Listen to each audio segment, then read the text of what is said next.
Hi there, my name's Steve, I'm from Makita UK, and today I'm going to show you the HW1200 pressure washer.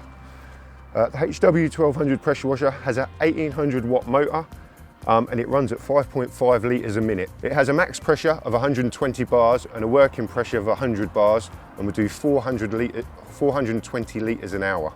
As you can see, it comes with two lances. So it comes with the Cyclone lance, which is very powerful for cleaning your patios and decking. And it also comes with the adjustable pressure lance as well, which is good for cleaning cars, garden furniture, that type of thing. It also comes with the gun, which has a bayonet fitting in,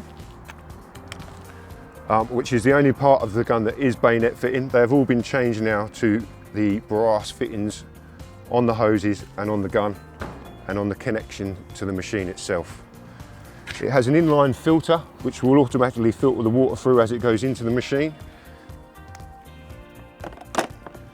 And it also comes with a detergent bottle for cleaning the car, which just connects onto the bayonet fitting onto the front.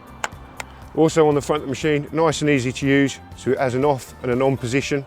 At the back you've got two sturdy wheels and a nice big handle for movability, and two little storage containers in here to keep all your parts in.